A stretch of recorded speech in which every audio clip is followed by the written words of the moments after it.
Is it? I didn't. I'm telling you, these games tonight are going to be sick nasty in the women's side. Oh, yeah? The UCLA game tonight is like must-see TV. I'm not even joking. This is the Final Four for the women's? Yeah. The first game's good, but the second game, UConn and UCLA, is like, I couldn't be more excited for that. Okay.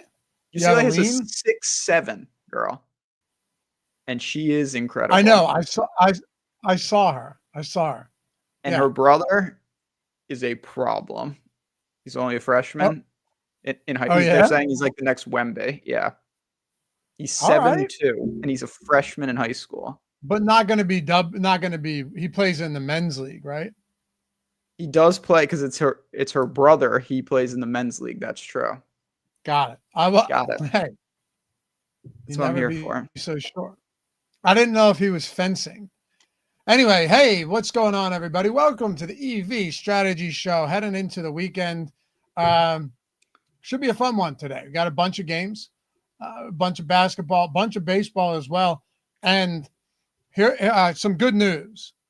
Barring any setbacks, we will have new MLB markets released today, Ben, including home runs being reintroduced into the top bets tool, doubles, I believe, singles. What's that? RBIs potentially. Yeah. And I can't remember if it's total pitcher outs or earned runs. One of them, when we back tested everything, didn't perform well. One of them did. So one of them will be up as well. Pretty cool stuff. Super exciting. We got to play around with it in the development, environment, because our devs are doing just such a sick job of really refining this. And you guys have been using this for basketball and hockey. We're trying to bring that same energy to baseball. So I'm pumped. I told you right before, actually, I've been using the live odds tool to make my home run wagers, and I've been doing pretty well. A lot of it's, just some positive variance, couple here, couple there, but I love betting home runs. It's one of my favorite things to sweat, actually. Oh, it is objectively one of the best things you could do from a betting standpoint. It's a lot of fun. Yeah. We found the caveat there, use the live odds tool, but they will be populating. They should be today before the main 7:00 slate in the top bets tool. So in the PortfolioEV tool. I don't know about you, but I am going to be building a portfolio out specifically for home runs. Oh, 100%. Not just because I want to make sure I get them, but because there's going to be regular home run promos. And then when I can use that parlay in the parlay generator to get dangerously insane. Yep. And home runs did not perform well in the tools last year, but we made a lot of tweaks. And the year before that, they performed remarkably well. So, the thing about something like home runs, where even the best players, like that's where I think the logic falls apart. We were just talking about this on a different call, Laffy. Anytime touchdown scores, it's like that. It is, but it's not. Because anytime touchdown scorer for Derrick Henry or Saquon, they're like what? Minus 200 sometimes? Oftentimes, absolutely, yeah. Judge and Ohtani, even though it's comical, they're like plus 180. Judge was shortest odds on Judge yesterday, plus 165. So it's still like home runs are going to be even more high variance than anytime touchdown. Like good quality players in the NFL, Chase and they're like plus 130. A decent to good home run hitter, what, 4-1, 5-1 you can get on those type of guys. You're going to get. Think of it like this, right? Think of it like this. Derrick Henry played 17 games in the regular season, and he had 18 touchdowns. If you have a 50 home run season in a 162 game season, assuming you only play 150 games, you're still hitting a home run in a third of your games. Whereas in football, these marquee guys, right, the like preeminent touchdown scorers are literally scoring more touchdowns than games played. So you're saying that if they played 150 NFL games, Derrick Henry would break the touchdown record? Seems likely, yeah. It does seem likely. Or maybe Judge, the way he's going, maybe he'll hit 150 home runs and this will fall apart. Very possible. But you understand what I'm saying. I certainly do. But the larger point I was trying to make with that is that with the home run market, a couple of extra home runs hit could honestly change your entire season, because you're talking about, an extra 4, 5, 6 to 1 every time you hit it. You just got to be careful how you size them. If just size them appropriately. Don't, Yeah, I told you this yesterday. Just pick the ones you know are going to work, and I would bet more on those. Yeah, I feel snake bitten lately, and Ben tells me, "Well, just start picking or start removing the losers." I would filter out all the losing bets, consolidate your portfolio to just winners. I get questions like that sometimes. No joke. It's disturbing, but yeah, let's go. Mr. Mike, look who just walked in the door. One of the sharpest. This guy's talk about parlays, golf parlays, NHL parlay in my Discord last night. The dice are hot for him, so hopefully he brings some of that energy to you in May. Hell yeah, man. I could use it.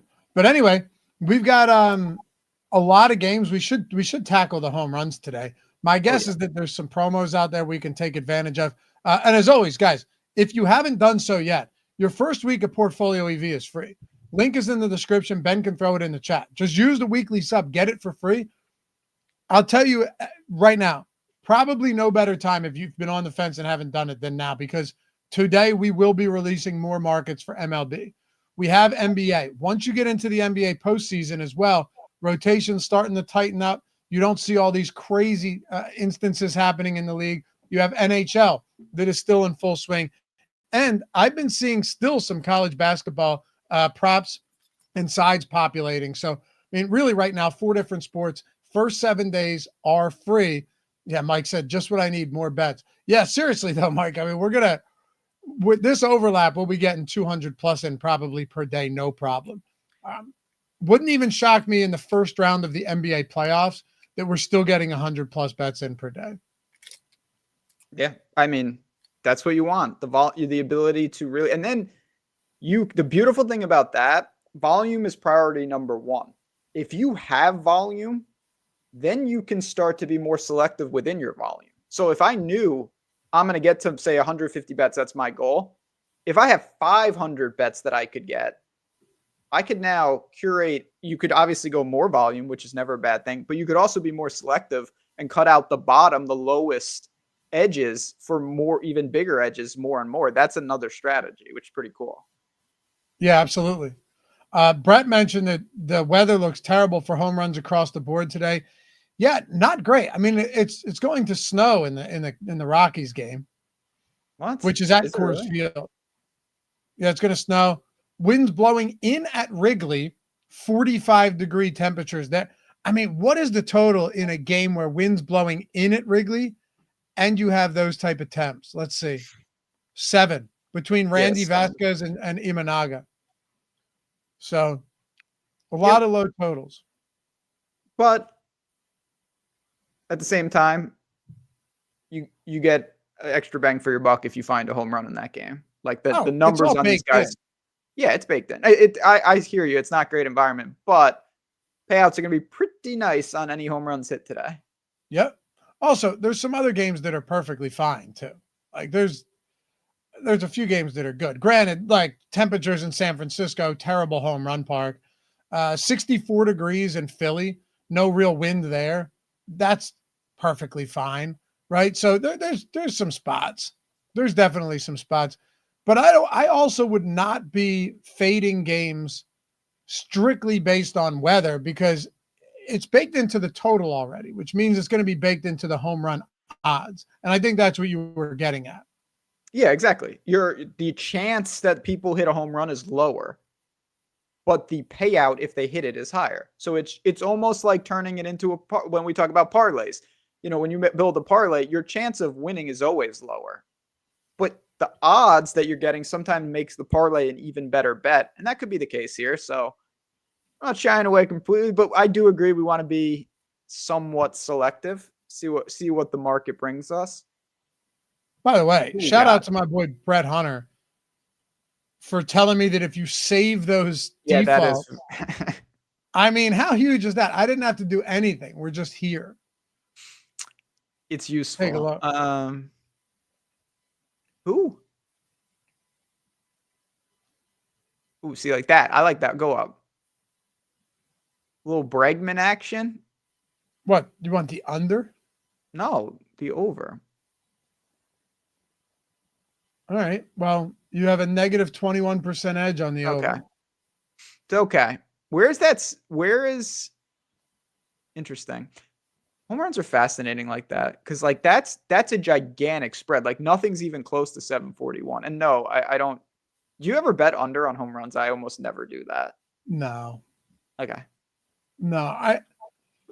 I mean, it was profitable last year on DK and the ones we tracked. I will say that it was profitable, but I typically don't. Okay. Well, keep scrolling. Don't mind me. Right. And I'm pulling up the promos as well. Also, we don't need it to have if there's a spot that we like and we're getting the best odds, we can still bet it. 100%. You just want it to be close. Like it does help. You don't want it to be like Bregman, basically. Yeah, no, Bregman was a terrible example. To be honest, I just like that guy. 30% profit boost on select pitching props. What are these select pitching props? I hope it's not static. Those are the worst type of boosts where it's like so and so to have this, so and so, like where you can't choose. Oh, it's just strikeout props. Oh, well, that'll work. That's cool. All right, so let's keep that in the hopper. Opt into that. And then does DraftKings, are they going to give us the no sweat? Yeah, the everyday no sweat. So we'll do that as well. I should have used that on Bellinger today. That looked really good. MLB parlay profit boost on a 4-leg parlay. So that's interesting. Okay. We could do a 4-leg homer parlay. Yeah, smart. Well, I mean, if you think about it, 20% boost. If you were to put $5 on that on a 4, it's the most insane lotto ticket ever, but you can't tell me that's not fun. Oh no, you can absolutely do. I love, to me though, like round robining home runs is the best because if you catch a piece, it's still really good. Oh yeah. I mean, I love that. We both love doing that with anytime touchdowns. Yeah. Yeah, absolutely. Some of our biggest NFL wins were probably from that last year. Mine was for sure. Yeah. Yeah. In like week 2 or 3. All right, let's see. So you got anything good popping up here? We don't need a lot. It's a good thing. You can kind of be surgical here if you can find the spots you like.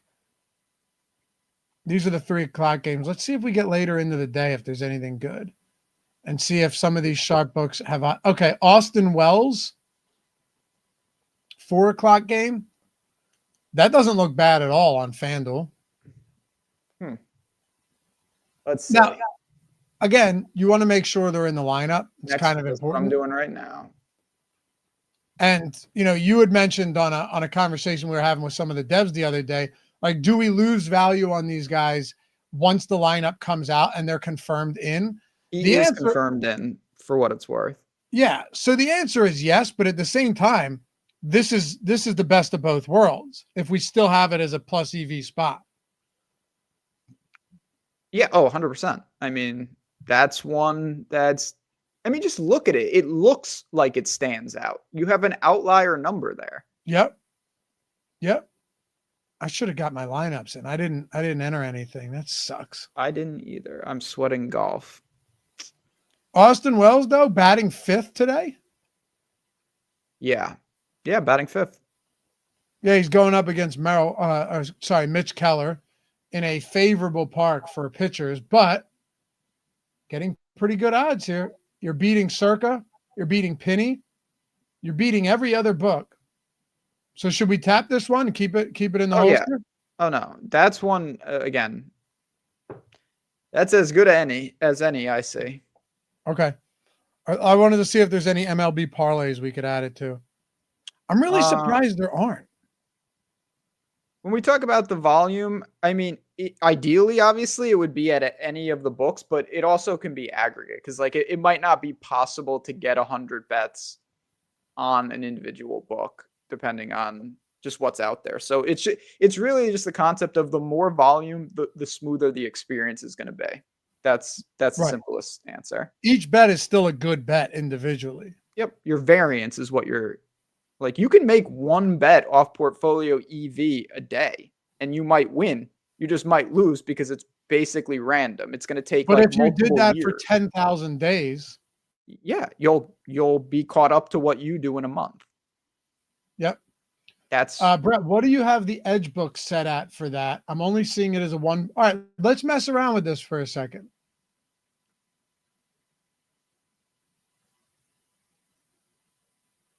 Pinnacle, I don't have Circa in there.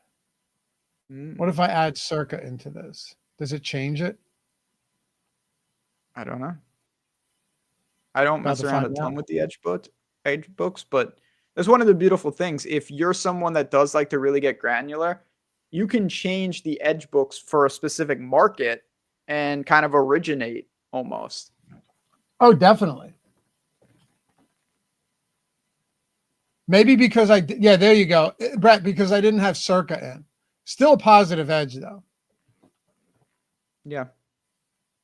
I saw people getting mad at Benson yesterday because he was saying their limits on draft props, they're only going to have 15 players, just like two-way over under draft over like the draft number of pick with $300 limits. People weren't very happy about that.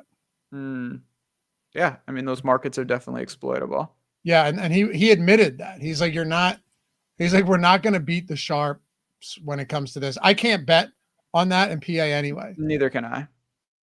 Although you know where you could, Ben. My guess is that you could probably use these peer-to-peer books in order to do a lot of that. The exchanges let you do crazy things. Like college basketball props, I cannot bet, but on these exchanges like NoVig, I can. So that's actually very helpful. It's super helpful. The peer-to-peer sites are really starting to, because it makes so much more sense on every level. So yeah, we'll talk about a little NoVig. We have some exciting stuff. I'm sure a lot of you have seen those books are now integrated into the tools. It's integrated into the tools, and you can see the liquidity for every bet. If you're not on NoVig yet, we have a link in the description.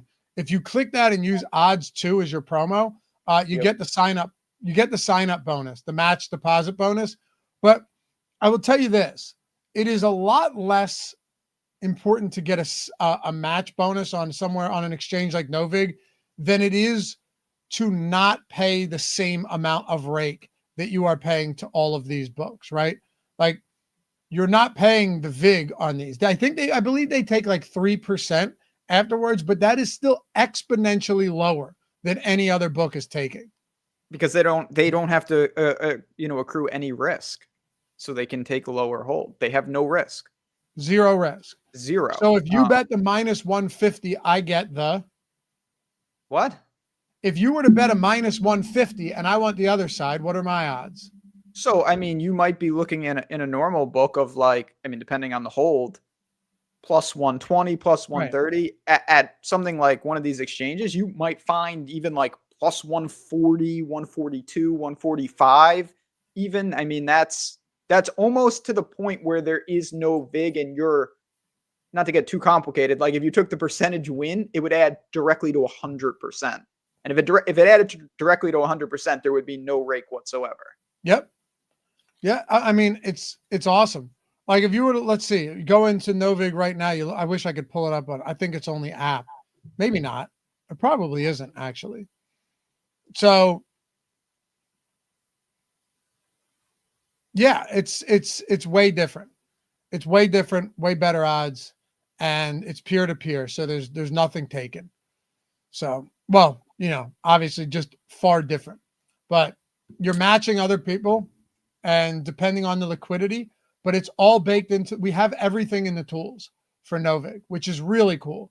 So if you're not there, use the link, use odds2, just another outlet. If you're limited, right? Yeah, that's limited. A big, big way. You will not, there's no limits because like Ben said, there is no risk inherited by the sports books on any of these. There's no risk. So yeah, they don't care. They want, if you can get matched, you could bet unlimited, I would assume. Yeah. If you had $1 million and someone matched it at $1 million, you can bet whatever you want. And I don't want to speak too out of turn because I'm not super familiar with the exchanges, but the way I understand it and the way it should be, the way it works and the beautiful part about it, say I want $5,000 on this random soccer game. It's not like you need to find someone else that says, okay, I'll bet $5,000 on the other side. If 50 people say, I'll bet $100 on the other side, you get the full, you're taking a million different pieces. So it's not like, oh, well, this sucks. I need someone to match my exact bet. Everyone else could bet $1 against you, and ultimately you'll still get the fill. Yeah. It's the same thing as if you're selling 10,000 shares of something in the stock market, and 10 different people buy 1,000 shares. Yep. So I love that. Me too. Anyway, use odds too. Link in the description. Sign up. Take advantage of that. Get familiar with it. Super helpful for limited people, but also just to have another book with plus EV bets. Just another place to have exposure to these bets is going to be huge. All right, so let's keep going here. Good call, Brett. Now that we added Circa as a sharp source, do we have anything here that pops?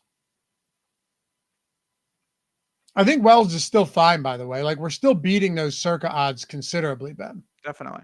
I'm fine with that.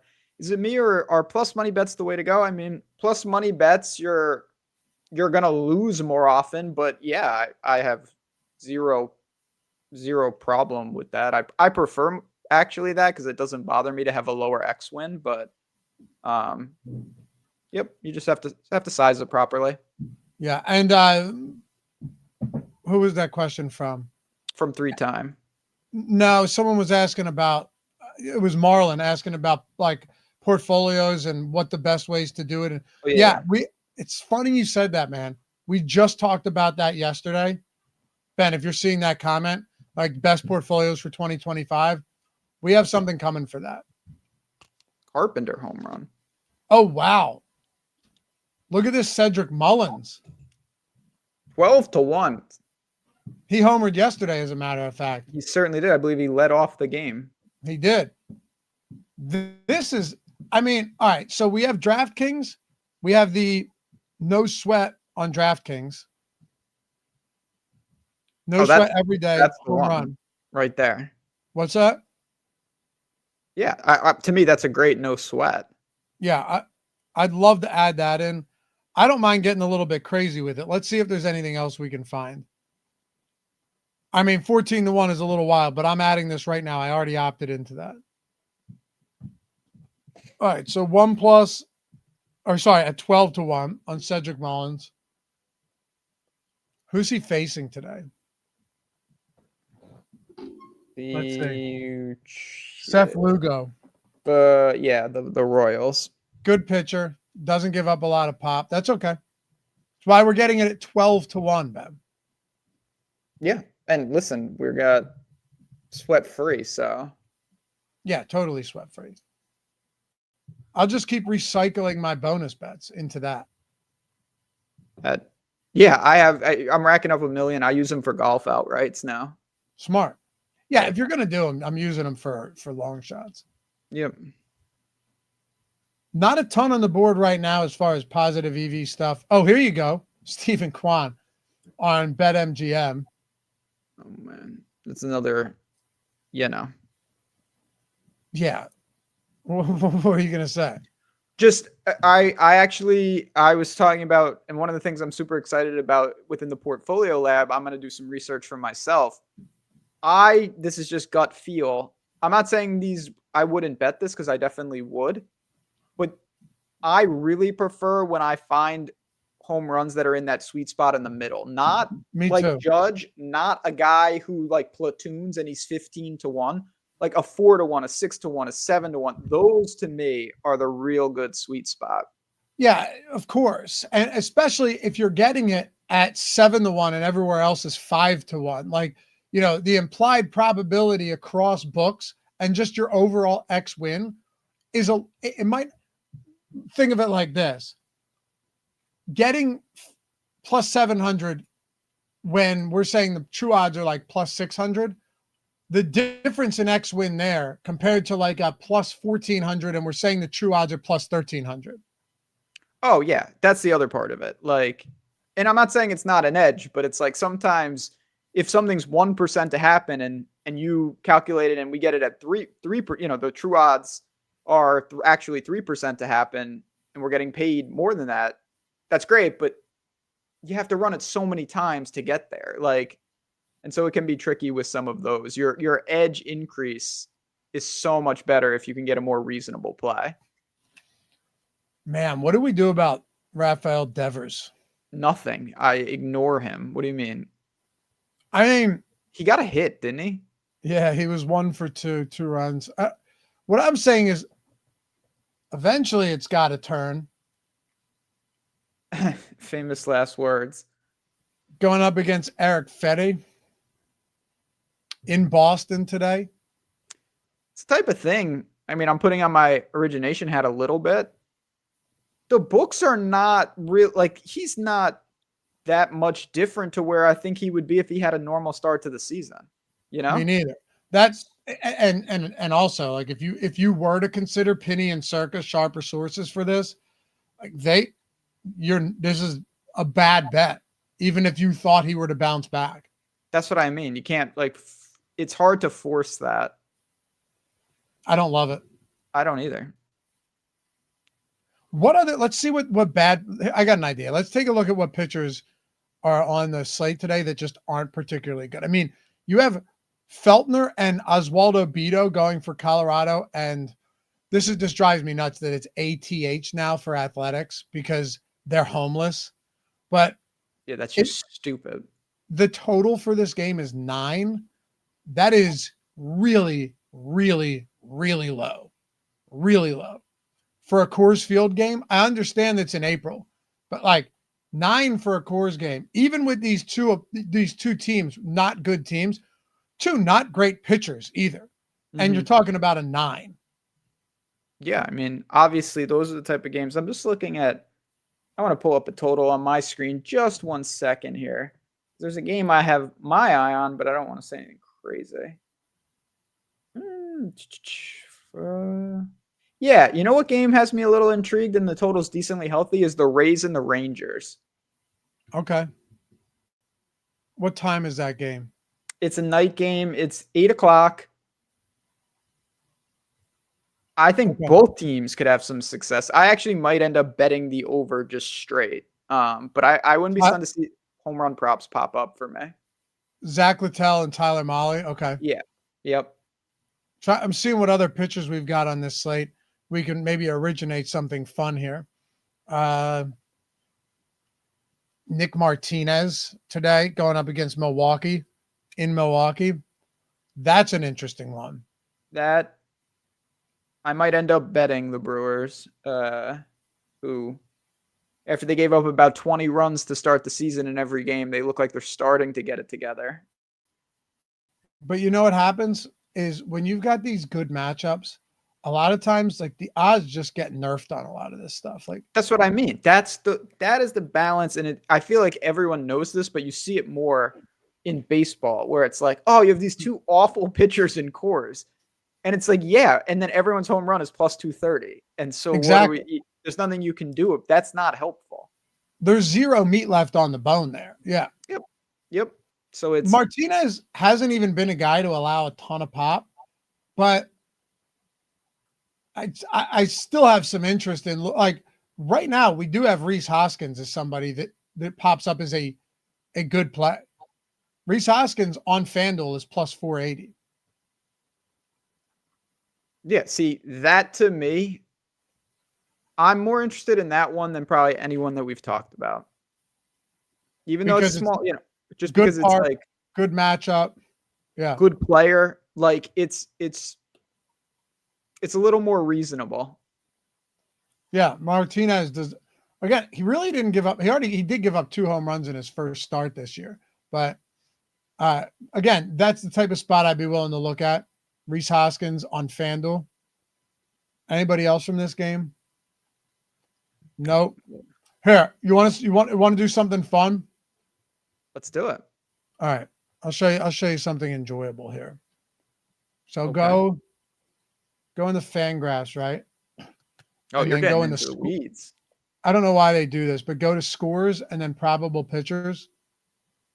And then go to 2024. Look at some of this like home runs per 9 for 2024. Get them splits. Hold on, you actually have to have, because they add regular season guys.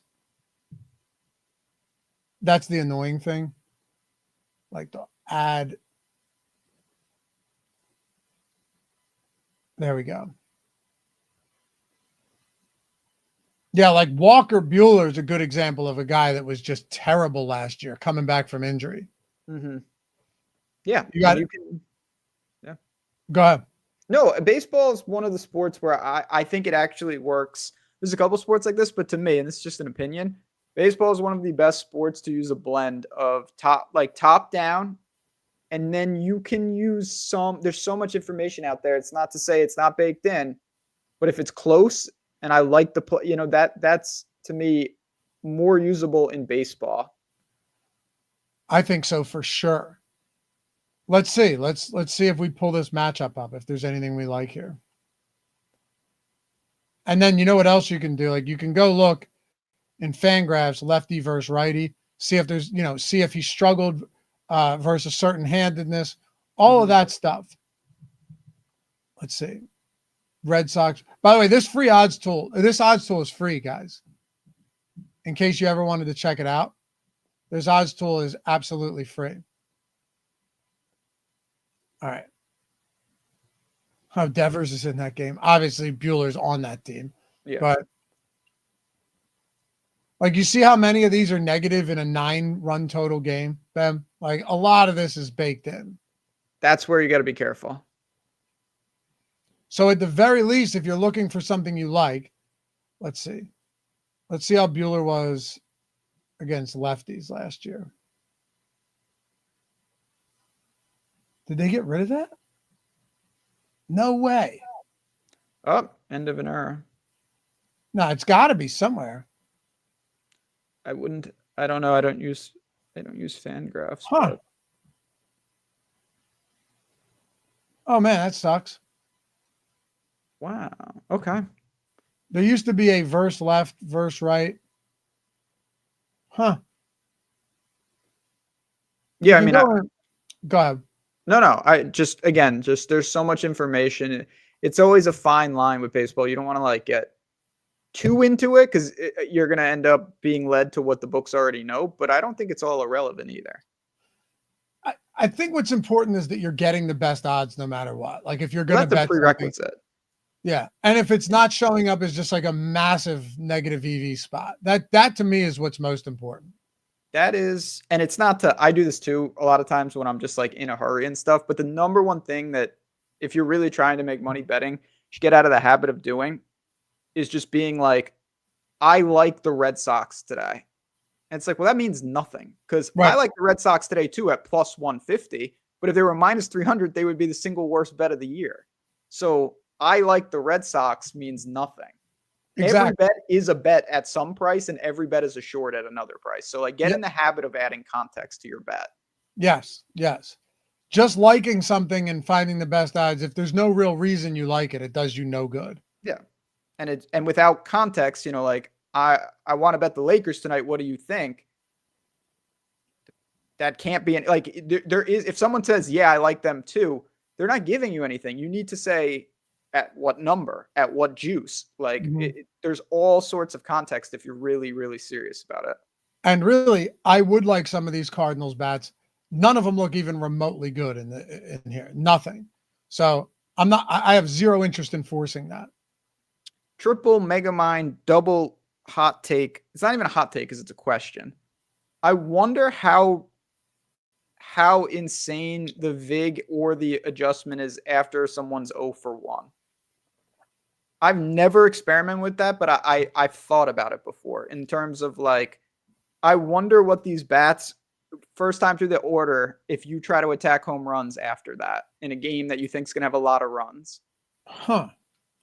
Yeah. And how much is that influenced by if it's a 1-2-3 inning or something and exactly. or if you're 0-1 as the one hitter, the leadoff hitter, but the team sends 8 guys to the plate that inning. basically you're restarting the game with one fewer inning. If your guy is getting up probably in the top of the second again, or certainly in the third, if the odds like double, that seems drastic. But that's why there's so much going on under the hood in baseball, because it's like if it's a team that has a stellar bullpen and your guy goes 0-1, but the starter got worked in that inning and he threw 40 pitches and he's probably only going to go 3 or 4, and then you're facing like an elite bullpen compared to a team that has no bullpen, right? Like say it's the White Sox or something and you don't really care who they're facing. You know what I mean? Or if there's somebody that's a lefty that could get the lefty-lefty matchup later, get pinch hit for it because they started against the righty, but that righty got smoked. Like it's just such an odd sport. It's so much more art than science when you start getting into that. But if you find the thing about it, and it's almost, I don't want to say impossible, but it's very difficult to do. If you find a leak like that, you can make an insane amount of money because you could apply it to everything. Let's find the leak. I mean, people find them and then they patch them and then they find them and then they patch them. Like, yep. I heard a story of someone figured out that, I think it was BetMGM, you could bet the under on total bases for guys not in the lineup and they would void. But if they pinch hit, it would count. So you would just bet the under on total bases for all guys on the bench, and anyone that would pitch hit, you would basically be collecting. And people were making a ton of money doing that. That is, well, you're collecting in the sense that they're only getting one opportunity to go over their total base prop. Exactly. Think about how profitable total bases would be if you only had to dodge one at bat. Be crazy. Yeah, and it would also be like plus 800 for a lot of those guys on the under. On the over. What I'm saying is if you're taking one single plate appearance, the true odds would be like minus 800. Exactly. Yeah. And you're getting like minus 130. Crazy. That is patched, by the way, so it does not work. Cedric Mullins. I was looking for another DK homer. I'm looking. God, these are fun. What, homers? Just talk like I could spend it's so much fun. Again, I know you already said this, but now I want to say it. Like, the baseball season is so long, it's every day. Get in here and use these tools for a week and try it out. We're releasing new markets today, probably, if not, certainly imminently. You have so many new books. We talked about NoVig already. There is nothing preventing you from getting volume down on these type of markets. It really is an opportunity to pad the bankroll and use it for other things, if nothing else. Yeah, it's a huge difference maker. I was explaining to somebody today, like the difference in ROI when you look at, or like ROI when you talk about just a simple ROI, which is $1,000 bankroll, 5% ROI, $50. But if you averaged 5% over the course of a month, would you reinvesting your bankroll each day? You're talking like bad case scenario, $3,000, one in the 3,000, 200+% ROI on your starting bankroll. So, I mean, what a difference it makes. Yeah, definitely. Anyway, links there, guys. Like Ben said, nothing to lose. Free week. Just get as many bets as you can. By the way, this Stephen Kwan is kind of calling my name here. Go ahead, live a little.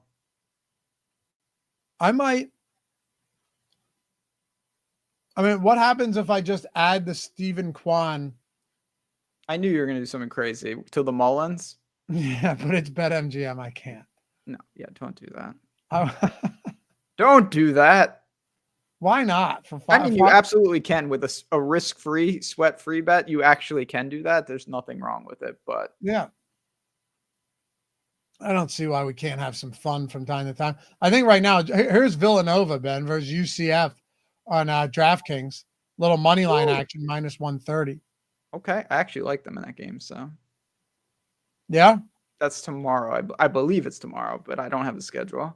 Oh, little strikeout action too. Randy Vasquez for San Diego. Under 3.5 total strikeouts. I actually don't hate that, man. It is going to be cold and miserable and windy there. It doesn't I'm not saying that that's going to help the hitters, but there's no way he's going to be comfortable on the mound. Yeah.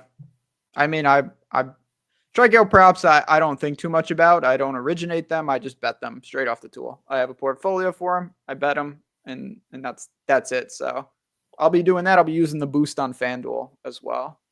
I'm going to bet this Randy Vasquez prop. Yeah, it's a good way to round us out here. And if you have any questions for us, obviously we're both in Discord. Our handles are streaming across the bottom of the screen. Again, because we don't do the show on the weekends, but we're around. We're in Discord. Don't get left behind. We're here to answer those questions. Oh boy, Derek White. No. You don't want to do it? No, I don't want to do it. Under 4.5 assists. Okay. So he's going to have like 8 assists, but then I'll bet under on his threes and or over on his threes. He'll have no three. Like, I'm betting it. Here we go. All right. So let's remember this. Derek White. Let's see if I can win a Derek White prop. Under 4.5 assists at plus 110. Yeah. Good luck. I think my win rate is 7%. 7. My ROI has to be minus 95% on Derek Everyone White. has a player for whatever reason. They just can't seem to connect. And for me, it's Derek White. I never get his props right. I can't either. Brett said, I hit Quan, live a little. I hear you, man. Let's do it. I did too. And I bet Mullins. I simply cannot wait until we add these new markets. They should be soon. I'm actually going to reach out to the dev team immediately after this and see where we're at, Ben. Awesome. Yeah. I was going to say, should we take our friends into the dev environment and see if any home runs are up? I mean, the problem with I don't know if we're still testing. I have no idea. Yeah. I don't have a login, so. I mean, I don't think we are. No. They'll be up. Right. They'll be up. Everyone relax. Crazy characters. All right. Anyway, Mike said, let's harass Sky Mo. Yeah, there you go. Yep. Let's have a good night. Have a good weekend, guys. We'll see you back here Monday with a lot more MLB props. That's what we have to be excited about. We're going to build these MLB portfolios, right? We'll build them on the show. Yeah, specifically home run portfolios, and then see what we can do. Dinger Tuesdays, no sweats. That's going to be fun. Appreciate you guys bearing with us through the first week. I will say though, the dev team doesn't want to release something unless they're confident. And they found a couple things, just full disclosure. Like they found a couple things and we're like, we have to delay the release because we don't want to give you guys stuff that we don't believe will be profitable long-term. So understand that with us doing this and postponing the release of some of these markets, it is for the better good of all of us. 100%. It'd be a lot easier for us to just flagrantly throw out stuff and we'd have bets all over the place. But that doesn't do any of us a good service. Like we're doing it the right way. And we've done it the right way with these other markets. And I mean, my NBA, this is the best NBA betting season I've ever had. No doubt. Yeah. And so we're just keep that in mind. All you have to do if you wanted to actually see, you just go into that's funny. Wait, hold on. Why is OddsShopper Hall of Fame retweeting DFS? I don't make the rules. But, I mean, some of these are fantastic. And these are just from March. And a lot of these guys started with like $100 bankroll. And I'm not joking when I say that. A lot of them legitimately did start with very small bankrolls. 4,500 in March. They're just, some of these are massive. 835. Look at that. Look at that spike, man. Calvin, 50K on the year. Chief with what is that? $1,000. Just I could keep scroll. I could legitimately just keep scrolling on these for another 10 minutes. And we'd still be in the March 31st and April range. It's awesome, man. Anyway, join us. Links in the description. Your first week's free. Nomad, Brett, Mike, Scott, everybody in chat. We'll see you guys back here Monday. And let's crush, man. Let's get some 4-sport action in this weekend and make some money. We'll see you soon.